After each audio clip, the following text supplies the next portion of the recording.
Bonjour à tous et bienvenue pour cette nouvelle vidéo. Et là, c'est vidéo Mercato. Enfin, le Mercato d'Arsenal. Ça y est, je vais faire mon petit Mercato d'Arsenal. Ouais, j'ai essayé de faire un Mercato assez réaliste. Mais bon, je me suis quand même amusé. J'ai quand même lâché des thunes. Là, je me suis dit, c'est bon, l'année dernière, on a rien jeté au Mercato estival. On a fait quoi? On a fait Calafiori. On a fait Merino. Là, je me suis dit, au Mercato hivernal, on n'a rien fait non plus. Je me suis dit, là, ça y est. Là, je vais lâcher des sous. Là, j'ai lâché la thune. Mais je me dis, il y a quand même des rumeurs qui sont quand même, normalement, ça devrait être fait, quoi, sur plusieurs joueurs que j'ai mis du coup dans ma liste. Donc ouais, ça y est, mon petit mercato d'Arsenal. D'abord, j'ai commencé d'abord par faire les départs et les ventes d'Arsenal. Après, les arrivées. Et du coup, à la fin, la compo à peu près entre, je sais pas, il doit y avoir quoi, 23 joueurs, comme ça, 22, 23 joueurs à Arsenal. Enfin, en tout cas, il y en aura plus, mais en tout cas, que je vais vous présenter dans la compo à la fin. Donc ok, on va d'abord parler du coup des départs que je vais faire pour Arsenal. Donc ouais, pour ce qui est des départs, donc il y a quand même pas mal de départs. Après il y en a c'est des fins de prêt, donc par exemple ici Neto, je pense ouais, on va pas prolonger son prêt hein, de Bournemouth, ça y est, c'est bon. Ouais, le mec, bon, merci pour pas grand chose, hein, il nous a rien fait. Sterling pareil, chut, retour à Chelsea, bon merci pour rien, pareil. T'as été dégueulasse dès que t'as joué, oh là là. T'étais mais finito. Le mec, il a été dégueulasse à toutes ses entrées. Ses matchs pareils. Ouais, t'as pas su montrer ce que je me suis dit. Bon, Sterling quand même, il va peut-être pouvoir apporter quand même un petit peu. Essayer quand même deux trois trucs. Surtout, je me suis dit avec la blessure de Saka, il y a peut-être un moment où peut-être qu'il va aller, il va faire quelques rentrées, quelques matchs où vas-y. Je ne dis pas qu'il allait tabasser tout le monde, mais au moins qu'il montre qu'il est là, quoi. Que c'est un genre de foot quand même, mais non, dégueulasse. Kieran Tierney, bon, fin de contrat, c'était à prévoir. Ouais, ça, bah, pour moi, il n'y a plus sa place à son droit effectif, mais en vrai, ça me fait chier parce que c'était quand même un défenseur que j'aimais bien. Je sais pas, Kieran Tierney, j'aimais bien, moi, à Arsenal. Ouais, bah, merci Kieran Tierney. Et ensuite, Jorginho. Ouais, Jorginho, c'était quoi? C'était 15 millions. Pour 15 millions, en vrai, il a quand même fait de bons services. Ouais, ouais, surtout, bah, la première année, ma première, deuxième année, ouais, il a fait des bons matchs. Surtout que quand Partey était souvent blessé, il a pu être là. Ouais, ouais, Jorginho, pas mal. Zinchenko, bon, Zinchenko, je le vends. C'est bon. Arrêtons les conneries. Zinchenko, ça fait 1 an, 2 ans où vraiment, bon, il est dégueulasse. C'est la première saison. Première saison, bon, comme Régis, la première saison, trop fort, le mec. Quand il était à latéral gauche, il rentrait dans l'axe avec Granit Xhaka. Il y avait là la complémentarité sur le côté gauche, t'avais Xhaka, Zinchenko, Martinelli. Genre les trois, ils s'entendaient trop bien. V'là les combinaisons et tout, c'était trop fort. Et là, depuis 2 ans, Zinchenko, trop nul. Mais bon, ouais, je pense 20 millions d'euros, bah, c'est ce que c'est marqué sur Transfermarkt. 20 millions d'euros pour Zinchenko. Et ouais, Zinchenko, 20 millions d'euros, je pense. Oh, tu dois tout repreneur. Hein. En première ligue, t'as bien. Je sais pas, en Bournemouth, par exemple, qui perd Kerkez. Ouais, si tu peux aller mettre un 20 millions sur un Zinchenko, je prends tout de suite. Hein. Donc ouais, merci un peu pour tout, Zinchenko, mais pareil, ouais. 2 dernières saisons où il a pas été bon. Ensuite, Nuno Tavares. Ouais, pareil, bon, du coup, lui, prêté à la Lazio cette saison. Une grosse saison avec la Lazio, meilleur passeur de Serie A. Et ouais, bah pour 8 millions d'euros, je crois qu'il est parti à la Lazio. T'as Nuno Tavares, c'était vraiment le pari en mode Paris Saint-Germain, ils nous prennent Nuno Mendes. On s'est dit, oh bon, on va faire pareil avec un Nuno portugais, Nuno Tavares, ouais, bah, pas le même Nuno. T'en as un qui est champion à Paris, meilleur défenseur latéral gauche du monde. Et nous, Nuno Tavares, des rentrées, il a jamais été bon Arsenal. Il a jamais rien montré. Il a fait un prêt à Marseille où il avait fait un bon début de saison à Marseille. Après, pareil, il s'est un peu éteint. Là, cette année, j'ai pas trop suivi à la Lazio. J'ai vu qu'il était meilleur passeur de Serie A et que la Lazio l'ont racheté. Donc, c'est qu'il a pas dû être si mauvais que ça. Donc, ouais, pour 8 millions d'euros, c'est pas mal. Après, Nelson, bah, Nelson, à part son but, je sais plus c'était face à qui. Le 3-2, là. On perdait 2-0, il marque 3-2. Sur le coup d'un corner la dernière minute de jeu. Je sais plus si c'était genre un Bournemouth ou un Southampton. Un match de con comme ça, le mec qui marque un but à la dernière seconde. Incroyable. Mais mis à part ça, ouais, non, c'est pas niveau top 3 Première Ligue. Nelson, c'est pas suffisant. Donc ouais, prêt à Fulham, à skip Fulham, il serait chaud peut-être à le conserver. Donc ouais, en vrai, si on peut aller chercher 15 millions pour un Nelson, en vrai, pourquoi pas, hein, mais vraiment, moi, bon, je l'amène s'il faut à Fulham, hein, vraiment. Vraiment, Nelson, on s'en sépare, et bon, bah, voilà, un petit joueur de la maison, donc tu prends 15 millions avec ça, c'est pas mal. Ensuite, Fabio Vieira qui a été prêté encore cette saison, prêté à Porto. Bon, de ce que j'ai vu, ouais, Porto, il serait peut-être chaud aussi, pareil, à le conserver. Parce que, ouais, j'avais un peu espoir, moi, quand même, en Fabio Vieira. Je me suis dit, ah, je pense, il y a moyen ouais, qu'il fasse quelque chose, peut-être qu'il soit là en backup dans l'effectif. Ou, ouais, je me suis dit, je sais pas, il y a de l'espoir, mais il a jamais non plus montré un truc de fou, quoi, Fabio Vieira. Ça a jamais été non plus un truc que j'espérais comme un. Amy Smith-Rowe, j'y croyais. Bah, pareil, c'est parti à Fulham l'année dernière, mais Vieira, je me suis dit, peut-être que, ouais, il peut y avoir un truc, mais non. Vieira, pareil, c'est pas assez faisable. Même si il y en a qui aimeraient bien le conserver. J'ai vu dans deux trois mercato, il y en a qui le conservent en backup dans l'effectif. Ouais, ouais, ça s'entend, mais pour moi, c'est pas assez. Donc, ouais, tu le vends 20 millions à Porto. C'est un peu ce que j'entends dire. Surtout que moi, derrière, j'aimerais bien aller acheter un joueur de Porto que je présenterai tout à l'heure. Donc, pour moi, si on peut vendre à Porto et faire une petite négociation après derrière, un petit trafic et mon petit joueur que je vais vous présenter après, il y a un truc à faire. Ensuite, du coup, là, c'est le gros départ. Ouais, j'ai hésité. En vrai, j'ai encore des doutes sur ce que je fais, mais pour moi, déjà, il fallait faire entre Trossard et Martinelli, il fallait faire quelque chose. T'es obligé de vendre un ailier gauche. Donc, c'était soit Trossard, soit Martinelli. Et ouais, putain, j'ai longtemps hésité entre Trossard et Martinelli, parce qu'en soi, en backup, parce que pour moi, celui qui reste, c'est en backup, je préfère Trossard. Parce qu'en vrai, en soi, Trossard, en super sub, j'ai toujours trouvé bon. Genre, des fois, en début de match, quand il démarre les matchs, il est pas tout le temps bon. Des fois, il a du mal à rentrer dans ses matchs. Mais par contre, dès qu'il arrive en super sub, il fait toujours des bonnes rentrées, tout ça. Mais, vas-y, je me dis, Martinelli, il est encore jeune. Je me dis, de toute façon, il sera en backup. Donc, vas-y,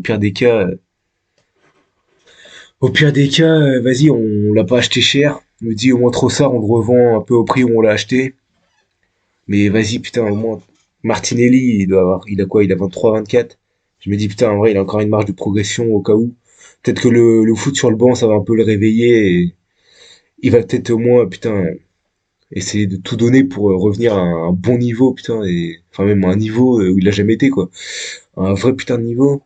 Et je pense que vu qu'il sera en backup d'un joueur devant lui, il aura du temps pour se remettre en question et essayer, putain, de devenir à un vrai niveau et pouvoir challenger le mec devant lui. Et puis même Martinelli, on connaît un peu sa vitesse, tout ça, donc en tant que backup, bah, ça va être vraiment pas mal, je pense. T'as ton latéral, il se prend mon premier choix. Derrière, il se prend un Martinelli en backup sur le côté. Vas-y, tes défenseurs, vas-y, ça peut être des couilles en vrai. Donc en vrai, ouais, je vends trop ça. Mais ouais, j'ai encore un doute sur ce choix-là. Mais dans tous les cas, pour moi, faut vendre un des deux, c'est obligatoire. Tu vends ça Martinelli sur Trossard, c'est obligatoire. Et ensuite, Sambi Lokonga, ouais, prêté à Séville. Ouais. J'ai jamais vraiment trop cru, moi, Sambi Lokonga. Donc ouais, j'ai vu un peu Transfermarkt, 8 millions d'euros, peut-être repartir à Séville. Ouais, Lokonga, ouais, non, moi j'ai jamais vraiment trop cru, donc je le vends pour 8 millions d'euros, et puis maintenant, on passe aux arrivées. Donc pour ce qui est des arrivées, j'ai tablé sur 6 arrivées. Donc bien sûr, un ailier gauche, un avant-centre, un gardien, un milieu, un défenseur. Et moi, j'ai pris aussi en plus un ailier droit en backup de Saka, parce que du coup, derrière Saka, t'as personne. Parce que moi, Nwaneri, je le place en backup d'autres garde. Donc, faut quelqu'un derrière Saka. Donc, mon premier achat, bien sûr, Rodrigo, évidemment. Évidemment, parce que bah Rodrigo, pour moi, c'est le joueur que tu dois aller chercher cet été. De base, je t'aurais dit Isaac. Malheureusement, Newcastle est en Ligue des Champions, donc Newcastle ne lâchera pas Isaac. À moins de mettre un 200 millions d'euros, mais bon, on va pas mettre 200 millions sur Alexander Isaac, donc faut tout mettre sur Rodrigo, là, tout gilet, c'est bon. C'est bon, là, faut casser la tirelire pour Rodrigo. Parce que là, putain, ouais, un ailier gauche Rodrigo, un ailier droit Saka, putain, mais vraiment, j'achète, mais tous les jours, je prends tous les jours, je signe. Mec, t'as Rodrigo, t'as Saka à droite, et du coup, ce que j'ai pris, c'est Sesco en neuf. J'ai hésité un peu. Il y a plusieurs pistes. T'avais Sesco, t'avais Guillaume Quérez. T'en as qui parlaient encore de d'Oli Watkins. Donc ouais, t'en as qui parlaient d'Isaac, mais Isaac c'est mort. C'était mon premier choix. Les premiers choix de tout le monde c'était Isaac, mais Isaac c'est mort. Donc ouais, je suis allé prendre Sesco, même si moi j'ai encore un peu des doutes sur sa capacité vraiment à planter tous ses buts quoi. Parce qu'en vrai, Guillaume Quérez, c'est le championnat portugais, mais tu te dis, le mec, il marque je sais plus combien de buts. C'est le meilleur buteur européen, même si ils ont des souvenirs à Mbappé. Mais bon. Bref, Gyökeres, le mec, ça se voit qu'il est habité par le but. Le mec, il plante tout le temps deux, trois buts. Même si, ouais, c'est championnat portugais. En vrai, je sais pas. Je sais pas si, ce que ça donne dans un vrai championnat. Est-ce qu'il marquera autant de buts? Même si bon, il était à Coventry en championship, il plantait, mais bon, c'est championship à avoir en première ligue. Et ouais, donc moi j'ai essayé de miser sur la jeunesse et de prendre Benjamin Sesko, pareil. Ouais, il montre quand même de belles choses hein, à Leipzig, hein, on va pas non plus. Ouais, moi j'espère, hein, putain, j'ai tablé à peu près sur 70 millions d'euros. Un 70 millions d'euros pour un Sesko, putain, j'espère, il va nous planter des buts. Mais le truc c'est que ouais, je sais pas, il est quoi, 12 buts en Bundes, qui est mec, tu marques 18 buts en Bundesliga, t'es pas sûr d'en sortir avec un bon niveau quand tu vois des Colomani, quand tu vois Nkunku à Chelsea, mec, t'as plein de joueurs, Timo Werner, tout ça. En vrai, t'as pas de certitude avec des joueurs de Bundes. T'as pas vraiment de certitude. C'est Jadon Sancho, le mec, il était chaud à Dortmund, il était nul à Chelsea, nul à United. Il revient en prêt à Dortmund, le mec est trop fort. Donc, ouais, j'ai mis sur CSGO en espérant pas me tromper. Parce que, ouais, putain, je suis pas vraiment sûr. Après, si on prend Guillaume Quires, on n'est pas sûr non plus. Pour moi, là, putain, on a la seule certitude, ça aurait été Isaac. Là, vraiment, c'est un peu deux paris. Donc, ouais, je mets sur de paris sur un peu plus la jeunesse. Et puis, on verra bien pour Sesco. Ensuite, Zubimendi, bah, en place au milieu de terrain avec Rice et Odegaard. C'est pour ça qu'aussi Isaac ça aurait été pas mal, parce que bon, il a joué avec Isaac. Mais du coup, ouais, tu dis, t'as Zubimendi, t'as Merino, t'as Rice, t'as Odegaard. T'as un bon petit milieu, t'as Nwaneri. T'as même bon, Max Doman, ce qui va peut-être faire un ou deux matchs de coupe, à voir. Après, il est encore jeune, tranquille, tranquille, on va se calmer. Donc ouais, Zubimendi, tu prends un Zubimendi, est-ce que bon, Partey déjà, il est pas sûr de prolonger, et au pire des cas, même s'il reste, Partey c'est quoi, c'est 22 ans, 32 ans pardon, 32, 33 ans, je sais pas, il a quel âge Zubimendi, je sais même plus, 28, 29 je crois. Donc ouais, t'as Zubimendi, le mec, quand tu vois que t'as Real qui est dessus, t'as Liverpool qui était dessus, t'as Arsenal qui est dessus, le mec il est obligé d'être bon, il peut qu'être fort. Donc moi je me dis, allons prendre Zubimendi, de toute façon normalement c'est fait, normalement c'est fait.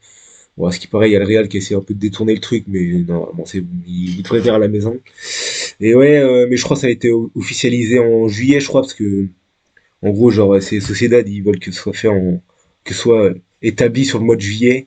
Et je crois qu'on paye aussi une compensation à un mode un peu plus cher pour ne pas pour pouvoir payer en plusieurs fois ou je sais plus quoi, enfin un truc de merde.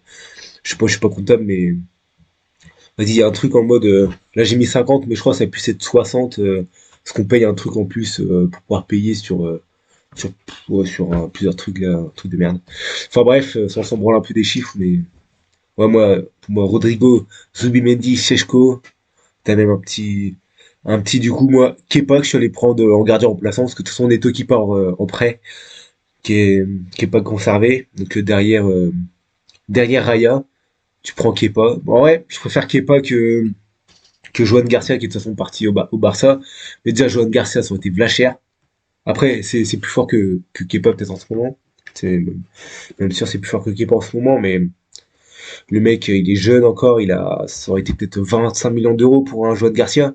Et du coup, ça veut dire, c'est comme Raya Ramsdale, c'est pareil. T'as deux gardiens numéro un.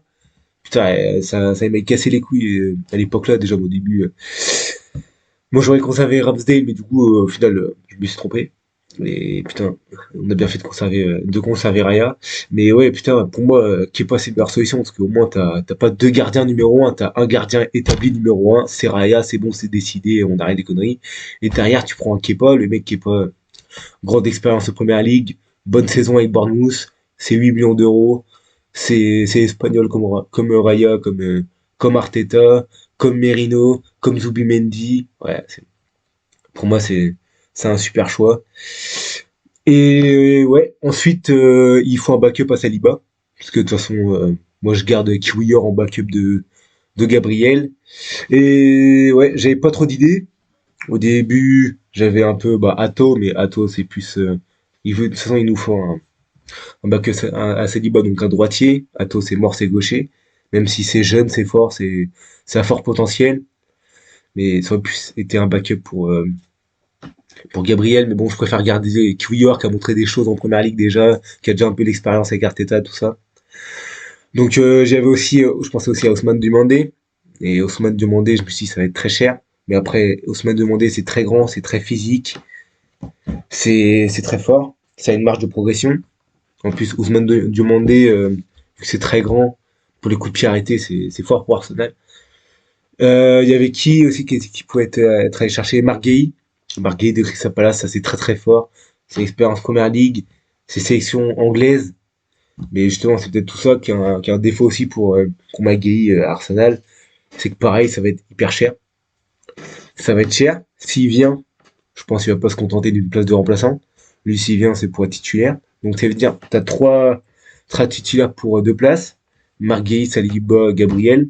Tu fais comment? Derrière, t'as la Coupe du Monde en 2026. Donc, est-ce que Marc Guéhi va prendre le risque de changer de club et d'être sur le banc alors que t'as une Ligue des Champions, t'as une Coupe du Monde dans un an? Je pense pas. Donc, ça a l'air très cher en plus. Ouais, non, non. Marc Guéhi, même si c'est fort, c'était pas vraiment faisable. Donc, après plusieurs mercato que j'ai regardé, bien sûr, Najim Medini que j'ai regardé, Willou, tout ça. Tout le monde parlait un peu de Joël Ordonez de Bruges. Donc ouais, j'ai regardé ça un peu, j'ai établi ça un peu sur 30 millions d'euros. Donc en vrai, tu prends un backup à Saliba, je pense de toute façon il vient, il va pas demander une place de titulaire tout de suite. S'il vient, ça va être dans la rotation, quitte à au moins en vrai, t'as un bon jeune joueur en rotation. Le mec en vrai, il est assez physique, tout ça, il a un fort potentiel. Donc ouais, je me dis pour faire reposer des fois Saliba, ça peut vraiment être un bon turnover d'aller chercher un Joël Ordonez. Et ensuite, moi je l'ai pas vu beaucoup, j'ai vu dans très peu de mercato, mais moi je suis allé chercher Francesco Conceição du coup à Porto, fait qu'il va revenir de prêt à Porto. Donc moi je suis allé chercher Conceição à droite. Parce que c'est pas régulier, certes, mais je me dis de toute façon tu auras Saka en numéro un. J'espère qu'il va pas se rebaisser cette saison, mais tu auras Saka en numéro un. Et je me dis, en super sub, t'as un Conte Sao. Le mec, c'est hyper vif, c'est hyper dynamique. Le mec, il peut te faire des différences. Vraiment, pour moi, tu le fais rentrer 70e là. Le mec, il te fout le feu à la défense, hein. Donc, moi, Conte Sao, j'ai tablé ça sur 25 millions d'euros, un peu comme Fabio Vera. Je me suis dit, ah, c'est bon, ils vont pas nous faire chier, on va pouvoir s'arranger un peu avec eux pour faire Vieira contre Sao, quitte à leur donner un peu de thunes s'il faut. Mais pour moi, il y a un truc à faire. Donc ouais, Francescao. Ouais, en backup de Saka. Pour moi, faut un backup de Saka obligatoire, parce que je conserve pas Nelson. Moi, Enoneri, je le mets pas en backup de Saka, je le mets en backup de garde. Donc ouais, pour moi, t'étais obligé d'aller chercher quelqu'un. Donc Sao, c'est jeune, c'est dynamique, c'est un backup parfait. En plus, on a pu voir quand il est rentré face à l'Allemagne, le mec qui rentre, trop fort. Trop fort, le mec qui fout le bouillon, mais à tout le monde. Pff, oh là là. Moi, s'il peut me faire ça, 70e, tu rentres demi-finale face, je sais pas, face au Bayern Munich, t'es face à un Davis, vas-y. Davis a déjà été malmené par Saka, hop, tu rentres, chut, tu fous le bouillon là-dedans. Donc, ouais, il y a un truc à faire pour moi contre Sao en remplaçant, et au pire des cas, des fois, vas-y, c'est la coupe, ou alors je sais pas, moi, on joue une équipe de merde, vas-y, tu fous contre Sao sur le côté, au moins tu reposes un peu Saka, et puis voilà, il y a pas de problème. Donc, voilà un peu mes 6 arrivées, moi, Rodrigo, Zubimendi, Sechko, Kepa, Ordonez et Conceição. Donc ouais, c'était à peu près un mercato à 280 millions d'euros. Après, avec les ventes, je crois on tourne à peu près à 150, 160, un truc comme ça, ouais, dans les 160 millions d'euros, du coup, dépensés en enlevant les ventes. Donc, en vrai, 180 millions d'euros, ouais, c'est cher. Je sais pas si on va mettre tout ça sur la table, mais en vrai, on a rien mis au mercato hivernal. On n'a pas mis grand-chose au mercato estival. On a fait quart de finale, quart de finale avec des champions, l'année d'après demi-finale avec des champions. On finit encore deuxième de première ligue. Bon, ouais, c'est bon, il y a au moins des sous qui sont rentrés dans la caisse, j'espère quand même. Donc, ouais, 180 millions d'euros à peu près. Ça fait cher le mercato, mais enfin, sans compter les ventes, du coup, et les ventes. Enfin, si on enlève les ventes du truc, on est du coup à 280. Donc, j'estime à peu près 120 euros de vente. Donc, ouais, il y a un truc à faire. Donc, voilà mes arrivées, 6 arrivées. Et du coup, ce qui nous donne pour l'effectif et la compo à peu près d'Arsenal pour la saison 2025-2026. Voilà la compo pour la saison 2025-2026 à Arsenal. Donc Raya dans les buts, Kepa du coup Kepa derrière. Du coup, Lewis Kelly, Calafiori. Ça, en vrai, je sais pas. Je sais pas, il va mettre qui en premier. Parce que Lewis Kelly, le mec, il a explosé cette année, il est trop fort. Et en même temps, Calafiori, t'es allé le chercher pour 40 bâtons. T'es obligé, enfin t'es pas obligé, mais bon, je comprendrais qu'ils le mettent titulaire pour commencer. Donc ouais, pour moi il y aura un choix à faire entre les deux, en tout cas au début. Ensuite derrière Gabriel Saliba, Timber ça bouge pas. Du coup ouais, Kiwior, comme tu disais, Kiwior, Antonez, et je garde Ben White à droite. Ben White, ouais, quand il est dans des bons jours, Ben White peut être très fort, surtout offensivement et en combinaison avec Odegaard et Saka. White il peut être fort, et puis je garde Timber devant. Timber, les mecs, sur l'homme en 1v1, trop fort. Même si bon, face à Kvara aussi, Kvara, le mec qui était trop fort, mais face à Kvara c'était compliqué, mais face à Vinicius il a pas vu le jour, donc Timber bien sûr. Du coup derrière, Rice en 8, pas en 6, il y en a qui le mettent en 6. Moi je préfère les mettre en 8. Ouais, je garde Rice, Zubimendi, Odegaard. Et du coup derrière, comme disait Merino, Partey, moi je conserve Partey. Il y en a qui le font partir, moi je le conserve. Pour moi, je le prolonge de 2 ans. Au moins, Zubimendi, s'il est pas fonctionnel direct, t'as Partey derrière. Et au pire, si Zubimendi il est trop fort, bah t'as Partey en backup. Et que demander de plus quand Partey est dans un bon match, c'est très très fort. Donc ensuite derrière Odegaard, putain Odegaard, j'espère il va se réveiller cette saison. Fin de saison, ça commence à être un peu mieux, mais bon, on s'attend à beaucoup plus de notre capitaine. Donc j'espère Odegaard il va se réveiller, et puis derrière en backup, 2 jeunes de l'académie, bah, surtout Nwaneri. Parce que Max Doman, pour moi, ça fait un, voire 2 matchs, ou un ou deux rentrées dans la saison. Genre tu joues je sais pas qui en FA Cup ou Carabao Cup, et puis tu le fais rentrer, il est content, et puis voilà. Et puis derrière, il faut qu'il fasse des minutes. Le mec, il a un potentiel immense. Donc ouais, Odegaard et Nwaneri. Du coup derrière, comme je disais, Rodrigo, Šeško, Saka devant. Putain, si on peut avoir ça, ce serait incroyable. Surtout Rodrigo Saka, putain, mais j'y vois trop combiner là. Et ouais, du coup derrière en backup, Martinelli et Conceição. 2 mecs, 2 jeunes, de la vitesse, de la percussion. Même si bon, Martinelli c'est pas le Brésilien des Brésiliens, mais vous m'avez compris. Et donc ouais, tout ça en backup. Et derrière, du coup ouais, c'est Sesco en 9. Je garde Kai Havertz. Et Résus, de toute façon, Résus, bah moi à la base j'aurais vendu. Mais de toute façon, qui s'est fait les croisés, il revient pas avant octobre-novembre, un truc comme ça. Donc tu peux pas le vendre. C'est impossible. Donc personne va aller sur un joueur sur un joueur blessé. Donc obligé de garder Havertz et Résus. Bah Havertz j'aurais gardé dans le cas, mais obligé de garder Résus. Et peut-être que, même si bon j'y crois plus du tout, peut-être que il arrive en janvier. Le mec, il vient fort. On sait pas, mais j'y crois zéro. Donc voilà un peu mon effectif pour la saison 2025-2026. Après, redites-moi si vous aurez fait d'autres achats, si vous aurez pris d'autres joueurs. Il y en a qui ont pris à gauche, par exemple, des Lookman, des Williams, des Baino Gittens. Mais non, pour moi, c'est Rodrigo qu'il faut sauter dessus. Et puis, il y en a qui ont pris en neuf des Oli Watkins, des Gyökeres, des Osimhen. Mais non, non, pour moi, enfin, ouais, encore. Putain, j'hésitais encore un peu entre Gyökeres et Sisco. Mais ouais, non, pour moi, c'est Sisco. Donc voilà un peu pour Mercato 2025-2026. En tout cas, redites-moi si vous aurez fait ce Mercato-là ou un autre. Mais on se voit la prochaine pour un autre Mercato de Première Ligue ou même autre.